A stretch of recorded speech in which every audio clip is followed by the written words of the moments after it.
Hello everyone, আশা করি সকলে ভালো আছেন, সুস্থ রয়েছেন।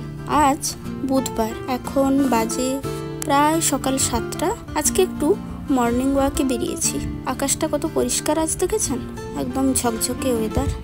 আপনারা তো জানেনই এখানে রাস্তাঘাটগুলো এত সুন্দর, সকাল সন্ধে হাঁটতে খুব ভালো লাগে। এই যে এটা হচ্ছে মেন রোড দিয়ে সকালবেলা কত গাড়ি যাচ্ছে। আর ওই যে দূরে দেখতে পাচ্ছেন নীল রঙের যে ছাউনিটা, ওটা হলো বাস স্টপ। আমাদের বাড়ি থেকে হেঁটে 1 মিনিট লাগে। সাধারণত আমেরিকার অন্যান্য স্টেটের পাবলিক ট্রান্সপোর্ট খুব একটা ভালো না, তবে আমাদের মিশিগানের পাবলিক ট্রান্সপোর্ট কিন্তু বেশ ভালো। চলুন যাই এবার বাড়ি ফিরি, দিয়ে আবার জল খাওয়ার লাঞ্চ সব বানাতে হবে। তো আজকে ব্রেকফাস্টে মাশরুম কারি আর টোস্ট বানাবো।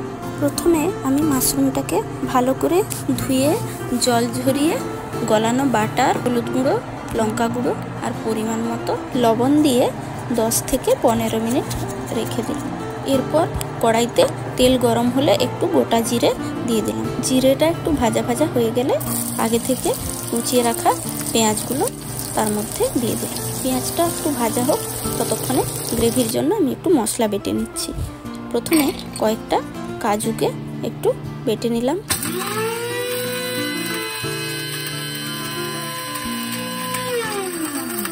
এরপর একটা টমেটোকে পেস্ট করে নেব। টমেটোটা পেস্ট করলে গ্রেভিটা খুব ভালো হবে।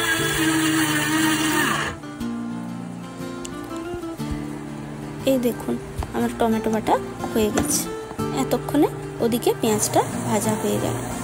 দেখুন কেমন ব্রাউন কালার চলে এসেছে। এবারে এর মধ্যে একটু লঙ্কা কুচি দিয়ে দিলাম, তারপরে আর একটু রসুন আর আদা বাটা দিয়ে দিলাম।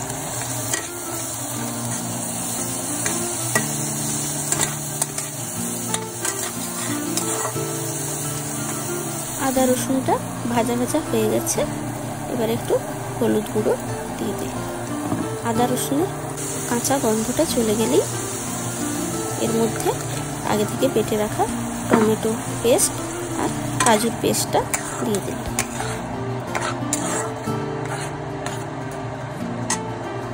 এবারে রঙের জন্য অল্প একটু কাশ্মীরি লঙ্কার গুঁড়ো দিয়ে দিলাম, তাহলে কালারটা খুব সুন্দর আসবে।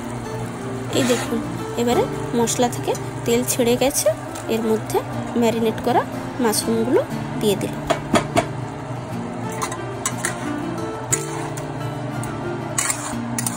মাশরুমটা একটুখানি কষে নিয়েছি। এবারে এর মধ্যে সামান্য অল্প পরিমাণে মশলা বাটি ধোয়া জলটা দিয়ে দিলাম, দিয়ে ঢাকা দিয়ে দিলাম। এদিকে মিনিট 5 মাশরুমটা কুক হোক, ততক্ষণে আমি দুটো টোস্ট করে নিই। এই দেখুন আমার টোস্টারের মধ্যে দুটো ব্রেড দিয়ে দিলাম।